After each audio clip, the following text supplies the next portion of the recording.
Bonjour, je suis Jean-Fils Aimé, docteur en théologie, content de vous retrouver à cette capsule hebdomadaire. Aujourd'hui, comme à chaque semaine, nous allons répondre à une question que vous nous avez posée. La question de cette semaine, c'est: est-ce que la religion peut avoir un impact sur notre santé mentale? Vous savez, moi, quand j'étais au séminaire, on m'a fait croire, quand j'étais au séminaire pour me former comme pasteur, on m'a fait croire que si j'étais spirituel, je n'avais pas besoin de m'occuper de ma santé mentale parce que la spiritualité allait nécessairement entraîner une bonne santé mentale. C'est faux. Un homme spirituel peut avoir des moments où sa santé mentale flanche, des moments où sa santé mentale est par terre, est dans les chaussettes. Donc ce n'est pas ou la santé spirituelle ou la santé mentale. Au fait, c'est l'une et l'autre. C'est les deux. Je m'occupe de mon corps, je mange mes 3 repas, je me lave, je fais du sport, je m'occupe de ma santé spirituelle et je communique avec, n'est-ce pas, des entités par la méditation. Donc j'entretiens ma santé spirituelle, mais ma santé mentale aussi est importante. Elle est importante et c'est de cela qu'on va continuer à vous parler tout le long de cette capsule.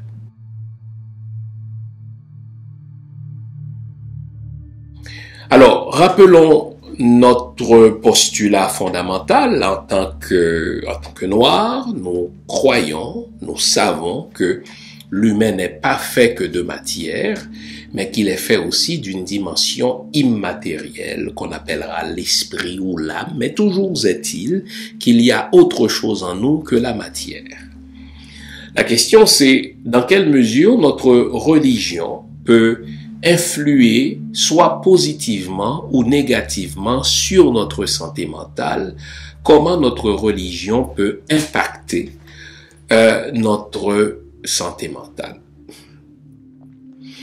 On n'y pense pas toujours, on ne le réalise pas toujours, mais nous, les peuples noirs, nous avons vécu beaucoup de traumatismes, mais énormément de traumatismes. Des traumatismes qu'on commence à peine aujourd'hui à décortiquer, des traumatismes qui commencent à peine aujourd'hui à être l'objet d'études scientifiques, que ce soit en psychiatrie ou même en biologie ou bien dans d'autres sciences humaines. Toujours est-il que nous sommes un peuple qui a beaucoup souffert. Et face à toute souffrance, il vaut la peine à un moment donné de s'arrêter pour poser le diagnostic, présenter le portrait complet de cette souffrance-là et voir comment on peut y faire face et surtout comment on peut venir à bout de cette souffrance. Malheureusement, nous, comme peuple noir, nous n'avons pas agi aussi rationnellement vis-à-vis de nos souffrances. Pensez entre autres à l'esclavage, pensez entre autres à la colonisation, pensez entre autres au racisme et tous les corollaires de ces termes-là. Quand on dit l'esclavage, c'est plusieurs siècles. Quand on dit colonisation, c'est des siècles également. Quand on parle de racisme, eh bien, c'est encore des réalités contemporaines. Non seulement n'avons-nous pas diagnostiqué n'est-ce pas, les souffrances ou la nature des souffrances qui résultent de l'esclavage, et nous devons continuer, n'est-ce pas, à vivre aujourd'hui et affronter le racisme. Donc, à un moment donné, il vaudrait la peine de s'arrêter pour dire: tenez, quel est l'impact de tous ces traumatismes dans nos vies? Malheureusement, non seulement n'avons-nous pas fait cela, mais plutôt que de le faire rationnellement, nous avons choisi de réagir émotionnellement ou de réagir irrationnellement. Qu'est-ce que nous avons fait? Nous avons choisi de nous réfugier dans nos religions comme exutoire ou comme remède pour guérir de nos souffrances. En réalité, les religions dans nos pays fonctionnent comme une drogue. nous avons un manque, nous avons des besoins, nous avons une dépendance et nous essayons de combler ce manque, nous essayons de combler, n'est-ce pas, cette dépendance par nos religions. Et malheureusement, comme je vais vous en faire la démonstration, ces religions-là ont un impact sur, n'est-ce pas, notre santé mentale, pour quelques-unes des raisons que je vais vous présenter.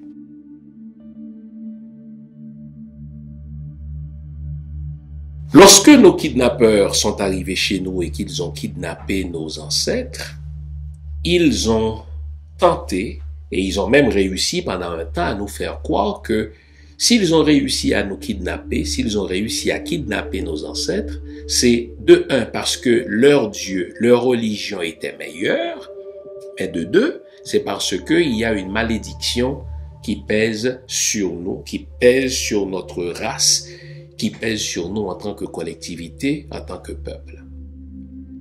Ce que ça fait, c'est que Dieu, qui est censé être notre Père à tous, nous a été présenté comme un Dieu qui a voulu nous punir et aux yeux duquel il nous faut toujours chercher à se racheter. Mettons ça dans un contexte familial. Imaginez comme cela peut être dur pour un enfant de se faire dire que son père ne l'aime pas, que son père veut le punir pour une faute qu'il a commise et qu'il doit être toujours dans un état d'esprit pour se faire pardonner par ce père-là. Cet enfant-là sera condamné toute sa vie durant à avoir un complexe d'insatisfaction où quoi qu'il fasse, il sait que son père ne sera jamais satisfait.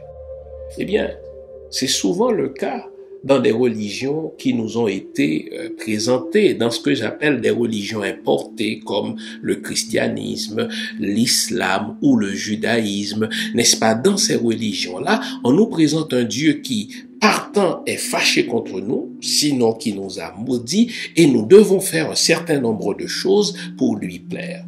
Et là, il y a une insatisfaction permanente dans notre esprit, qu'elle soit consciente ou inconsciente.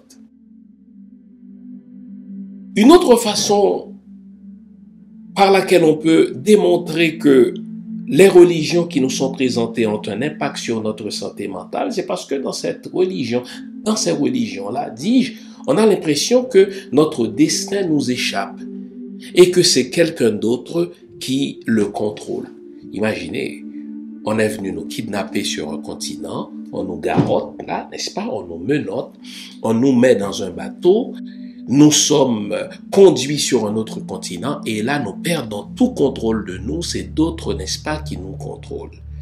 Cette conviction que notre destin nous échappe, cette conviction que notre histoire n'est pas contrôlée par nous, mais que nous en sommes que des spectateurs, finit par, n'est-ce pas, nous décourager et à nous faire perdre confiance en nous-mêmes. Moi, quand je parle à des jeunes dans nos pays, je peux vous le dire, l'optimisme n'est pas à son meilleur. Pourquoi? Parce que les religions ont pour effet de miner en nous notre confiance, de nous convaincre que nous ne sommes pas responsables de notre destin et que quelqu'un d'autre, n'est-ce pas, nous contrôle. Puisque nous ne sommes pas responsables de notre destin, nous cultivons, on nous a appris donc à cultiver une mentalité d'assiégé, car nous sommes pris au piège d'êtres supérieurs, que ce soit les maîtres d'esclaves d'autrefois ou aujourd'hui des êtres invisibles qui contrôlent notre destin en sorte que nous sommes pris au piège de cette mentalité-là. Les religions aussi nous ont fait développer une espèce de mentalité superstitieuse. Le mal est partout. Nous avons l'impression que l'univers est un champ de mine, n'est-ce pas, antipersonnel. Et puis si on lève le pied droit, ça risque de sauter de partout. Donc cette mentalité superstitieuse où il y a le mal partout, où il y a, n'est-ce pas, des êtres invisibles qui risquent de nous piéger à n'importe quel moment, ça finit par atteindre notre santé mentale. Et ça affecte aussi notre confiance en nous-mêmes, en sorte que quand il y a religion chez nous, la résignation n'est jamais trop loin. cette mentalité qui nous fait lever tout le temps les yeux vers le ciel comme si notre délivrance, comme si notre avenir dépendait de celui qui est en haut, eh bien, cela finit par provoquer chez nous une espèce de culture de résignation. Une autre chose, et ça c'est un phénomène qui est très répandu chez nous, j'appelle ça la paranoïa, n'est-ce pas? Le syndrome de la persécution.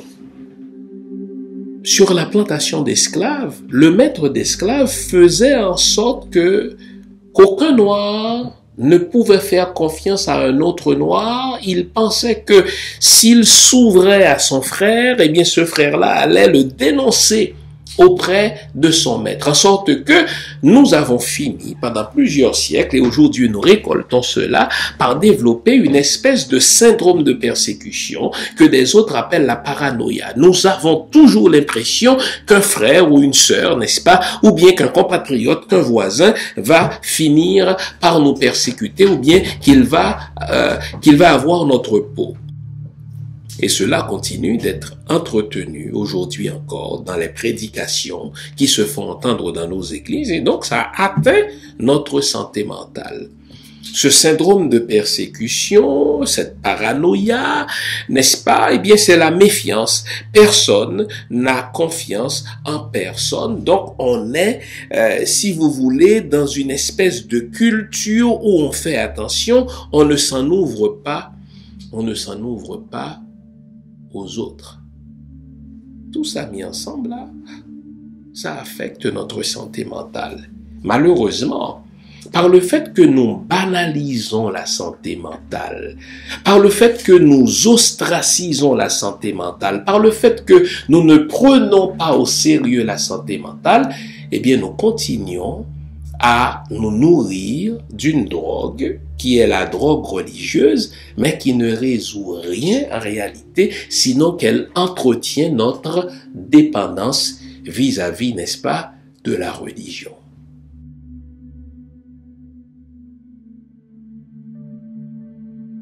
Nous banalisons à ce point tel la santé mentale que, dans le créole haïtien par exemple, une façon de demander à l'autre comment il va, c'est de lui dire comment va le corps. Donc vous notez que c'est le corps qui est important, et je comprends, puisque nous sommes des descendants d'esclaves, et bien pour l'esclave, ce qui était important, c'était la force physique. Donc si le corps allait bien, tout allait bien.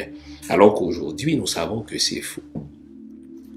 Malheureusement, quel que soit le secteur d'activité que l'on considère chez nous, on n'accorde pas d'importance à la santé mentale. Exemple, il y a eu ce terrible tremblement de terre en Haïti en 2010 qui a emporté près d'un demi-million de personnes. On parle de 350 000 personnes.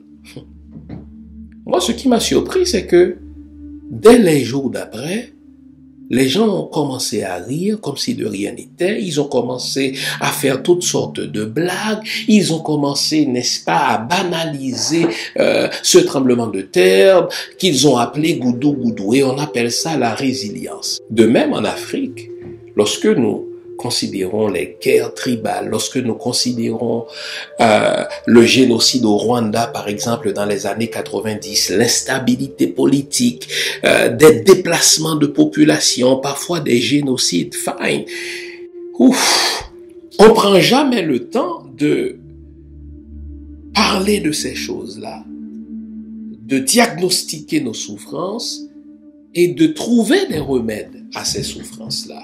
Vous notez que notre seul exutoire dans les pays noirs, quand il y a tremblement de terre, on va à l'église pour prier.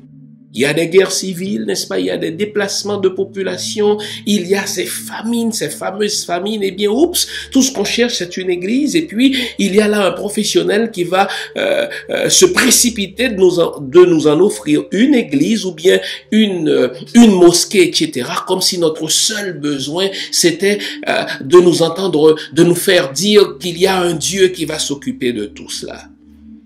Sauf que, après tous ces siècles de bondieuserie, lorsque nous voyons l'état dans lequel vivent, j'allais dire, pataugent nos populations, il nous faut avoir l'intégrité intellectuelle de reconnaître que la religion ne résout pas ces problèmes-là. Hélas, nous avons déjà un manque de personnel médical. On n'a pas suffisamment de travailleurs ou de travailleuses sociaux, on n'a pas suffisamment de psychologues, on n'a pas suffisamment de conseillers, on n'a pas suffisamment d'intervenantes ou d'intervenants médicaux, on n'a pas suffisamment de médecins. Donc, on n'est pas sorti du bois. Et c'est là où je crois que si chacun est conscient des traumatismes pluriséculaires que nos peuples ont vécu, si chacun est conscient de cela, il peut commencer à trouver une façon de gérer sa santé mentale autrement que la manière dont on nous a appris à la gérer. La seule manière dont on nous a appris à gérer la santé mentale, c'est par la fuite en avant. Quand je dis fuite en avant, 9 fois sur 10, c'est la religion. Mais quand je dis fuite en avant aussi, c'est la banalisation. Je n'ai vraiment pas aimé, en tant qu'Haïtien, le fait que très peu de temps après le tremblement de terre, les gens ont commencé à faire des blagues là-dessus, comme si, et les morts n'étaient même pas encore enterrés, comme si ce qui vient de se passer n'était rien, et on appelait ça la fameuse résilience haïtienne. Non. Ce qu'on appelle la résilience haïtienne, parfois, c'est de la résignation. Ce qu'on appelle la résilience haïtienne, parfois, c'est tout simplement le déni. Ah oui.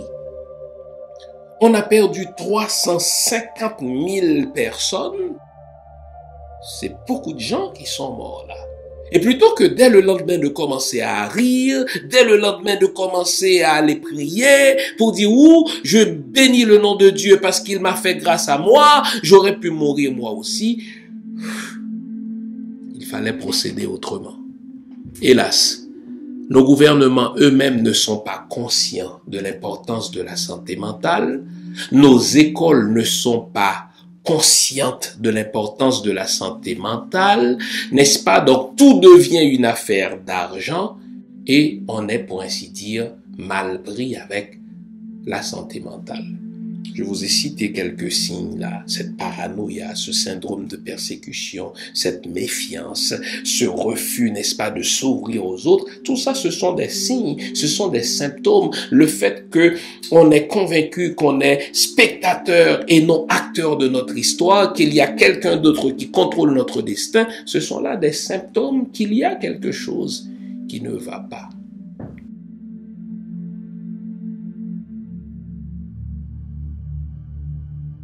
Il y a quelques années, on a effectué une recherche scientifique sur le sens du rire chez les Noirs.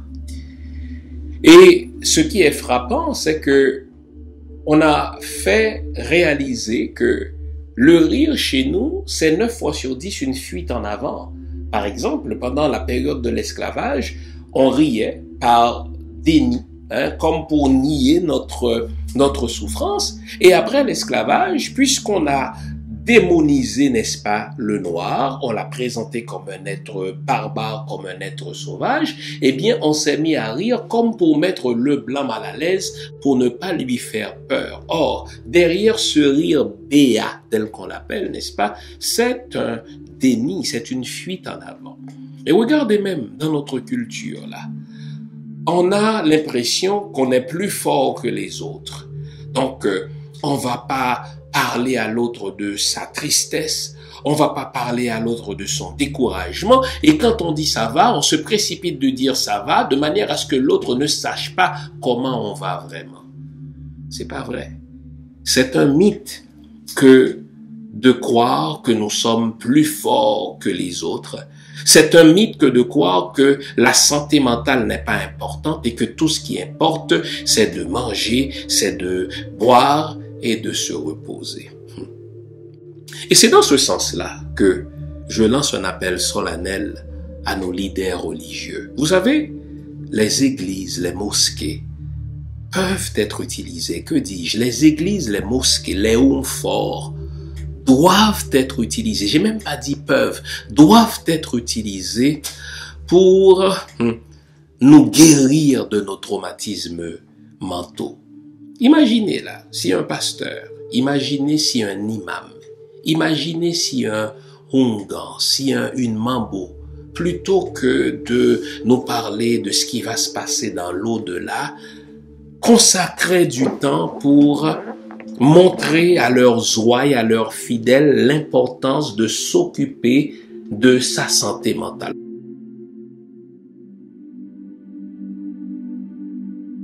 On est à ce point peu sensible à la question de la santé mentale que nous sommes devenus des bluffeurs. Je vais vous dire. Par exemple, vous entrez dans une église, on a l'impression que le pasteur, c'est un super homme et que telle sœur, parce qu'elle prie, c'est une super woman, etc.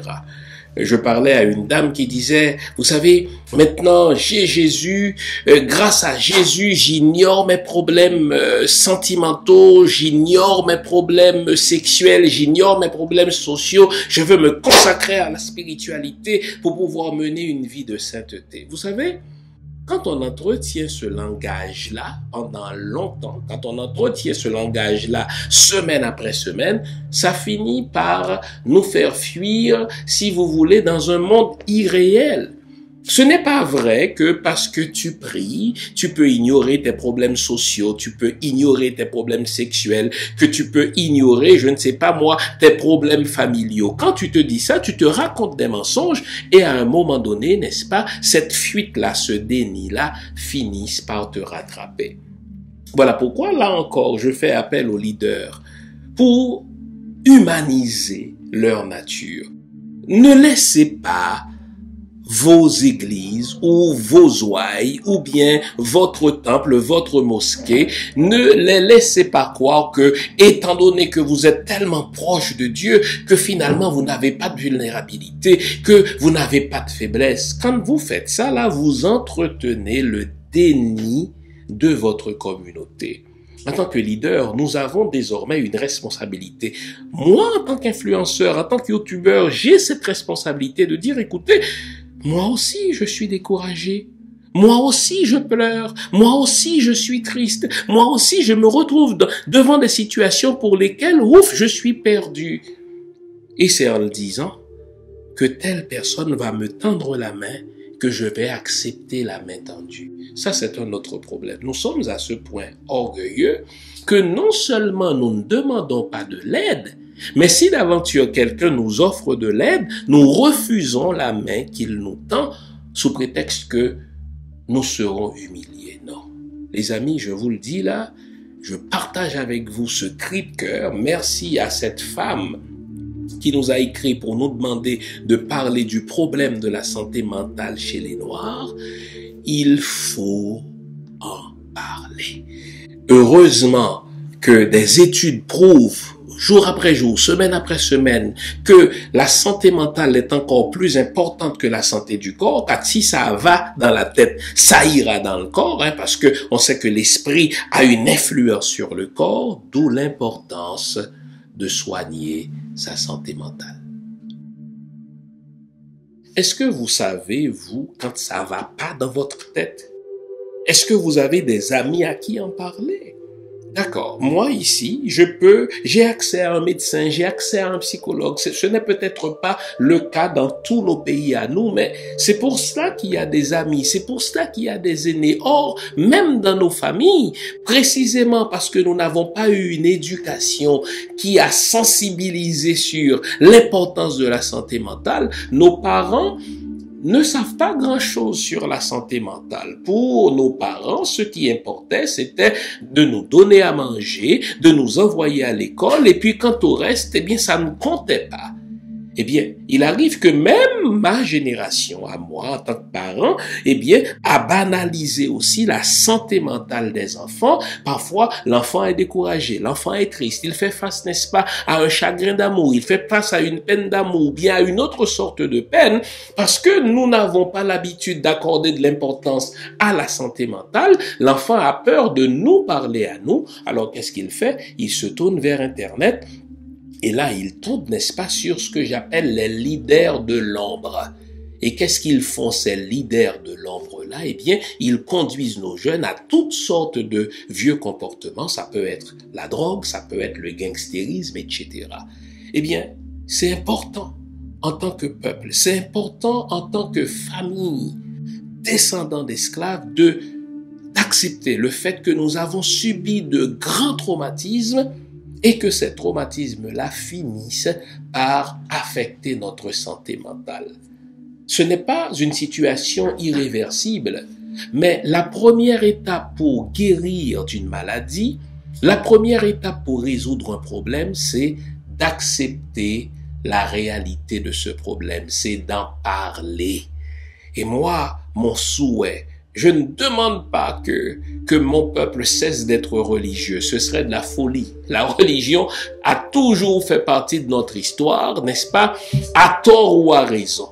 Mais ce que je voudrais, c'est de transformer notre religiosité. C'est de transformer notre propension à la croyance. C'est de transformer cela en des lieux de revitalisation, en des lieux de secours mentaux.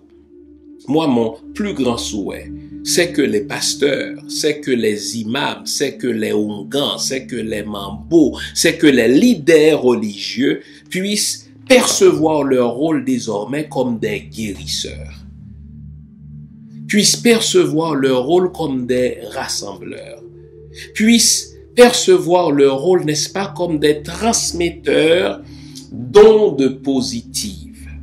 Mais je sais aussi que on ne sait pas tout de tout dans la vie. Je n'ai pas toutes les compétences. Moi, je n'ai pas de compétences pour guérir une personne de ses problèmes de santé mentale. Or, vous savez à quel signe on reconnaît un vrai leader? C'est à sa capacité de dire, moi, je ne sais pas, mais je peux vous référer à telle autre ressource. Les amis, la santé mentale, elle est importante. Quand un peuple a subi plusieurs siècles d'esclavage tel que nous l'avons subi, quand un peuple a subi plusieurs siècles de colonisation tel que nous l'avons subi, quand un peuple a subi plusieurs siècles d'humiliation tel que nous l'avons subi, il reste des séquelles qui finissent par fragiliser, n'est-ce pas, notre santé mentale.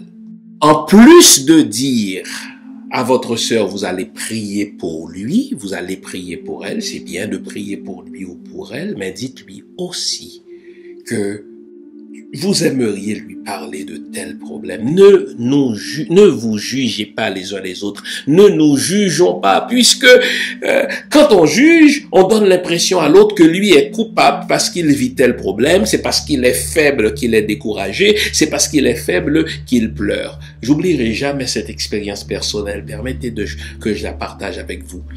Je venais d'entrer à l'école primaire et puis je me suis battu. Et puis là, j'avais une blessure au genou. Je retourne à la maison en boitant un peu et en pleurant. Ma mère a dit, t'es un gars, tu dois pas pleurer. Et vous savez, pendant longtemps, j'étais incapable de pleurer. Imaginez un humain qui est incapable de pleurer. Je pense que j'ai mis plus qu'une dizaine d'années à ne pas être en mesure de régler ma souffrance et de l'extérioriser.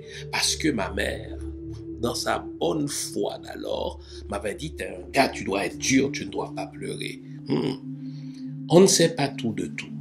Je suis pas en train de dire que le pasteur devrait avoir toutes les ressources pour aider à la guérison de la santé mentale de son église. Je ne suis pas en train de dire que l'imam, je ne suis pas en train de dire que tel leader religieux, n'est-ce pas, chez nous, dans tel village en Afrique, devrait avoir toutes ces ressources-là. Mais au moins, s'ils sont conscients que le problème numéro 1 de notre peuple, c'est un problème de santé mentale, au moins il va en parler. Il va dire, moi, voici. Moi aussi, je suis découragé à certains moments. Moi aussi, je connais des moments de dépression. Moi aussi, je connais des moments où je ne sais pas quoi faire le lendemain. Et en parlant, eh bien, je vais réaliser que telle sœur, elle aussi avait connu telle difficulté. Telle dame va dire, mais telle sœur avait connu telle difficulté. Et alors, ensemble, on va trouver la solution. Les amis, on ne peut pas continuer à ignorer nos problèmes mentaux, on ne peut pas continuer à ignorer la santé mentale. C'est une santé beaucoup plus importante que la santé physique.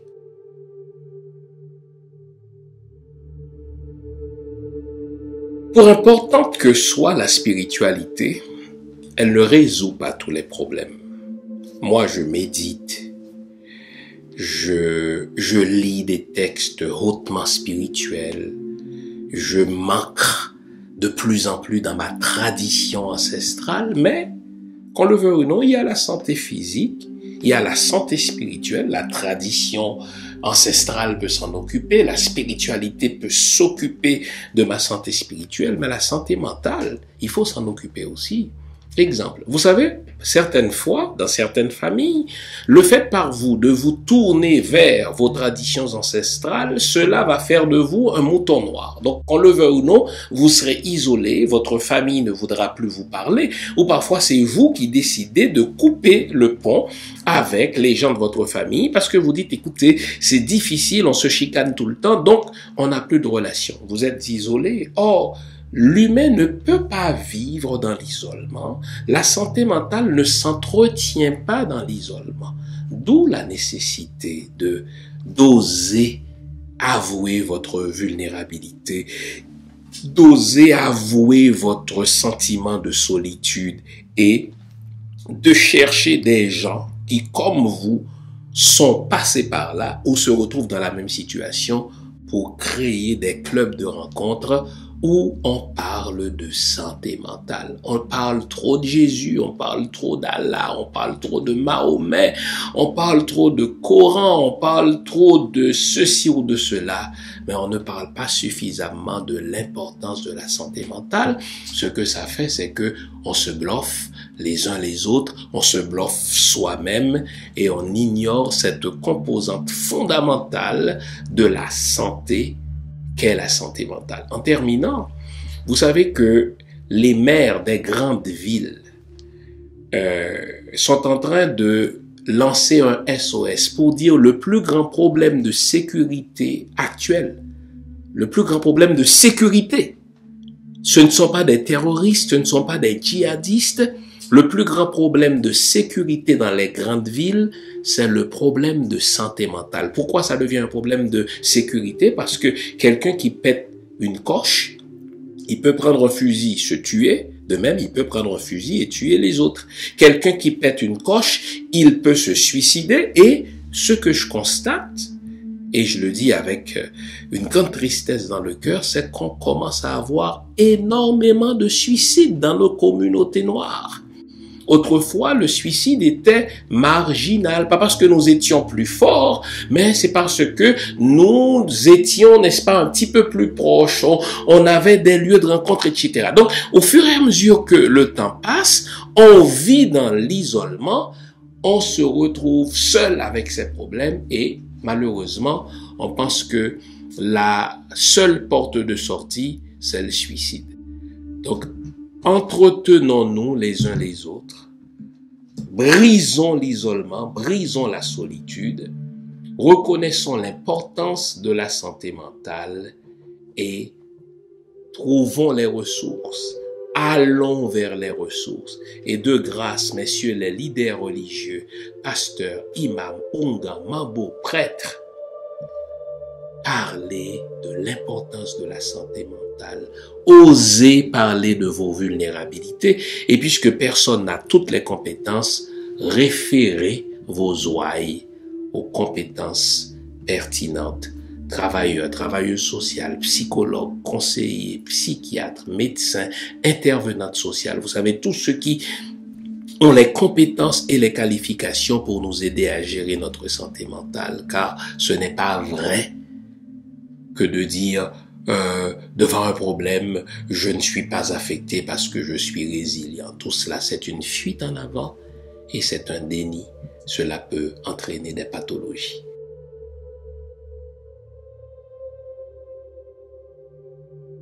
Je voudrais en particulier m'adresser à mes frères, les hommes noirs. Il y en a beaucoup qui se suicident ces jours-ci parce que on a gardé beaucoup de choses à l'intérieur de nous, n'est-ce pas? Et puis, puisque, comme m'avait dit ma mère une fois, un homme n'a pas le droit de pleurer, eh bien, c'est comme ça que nous avons tous été élevés. On n'a pas le droit de révéler ses vulnérabilités à sa copine. On n'a pas le droit d'avoir l'air faible devant ses enfants. On n'a pas le droit, en tant que gars, n'est-ce pas, d'être fauché. On n'a pas le droit, n'est-ce pas, en tant que gars, d'être, ma foi, aux abois, d'être perdu. Et on a gardé toute cette pression à l'intérieur de nous. Parfois, cette pression-là, on va l'extérioriser par la violence. C'est souvent pour cela qu'on va battre, n'est-ce pas, hélas, je condamne, qu'on va battre nos enfants, qu'on va battre, n'est-ce pas, notre partenaire, ce que je condamne. Mais d'autres fois, quand on n'en peut plus, on se suicide. Les gars, il n'y a pas de honte à être vulnérable. Ce n'est pas vrai que nous sommes des supermen, des super-héros. Nous sommes des humains comme les autres. Nous sommes faits de beauté et de laideur. Nous sommes faits de grandeur et de bassesse. Eh bien, plus on est conscient de cela, plus vite on va chercher de l'aide. Vous me voyez sur YouTube, eh bien, vous me pensez fort, je ne suis pas fort. Je suis vulnérable, j'ai mes moments de tristesse, j'ai mes moments de découragement. Que voulez-vous? Je suis humain et j'assume. Et ce que je souhaite, c'est que quand ça ne va pas pour vous, que vous alliez vous aussi chercher de l'aide, comme moi je cherche de l'aide. J'espère vous avoir été utile. Continuez à nous écrire, nous aimons ça vous lire. Et pour une question aussi importante que la santé mentale, je ne pouvais pas ne pas vous en parler. Encore une fois, merci à cette sœur de nous avoir amenés sur cette piste qui met en exergue nos vulnérabilités. Merci. Au revoir, on est ensemble. Gardons le moral, gérons la santé mentale, car quand va la santé mentale, tout va. Au revoir.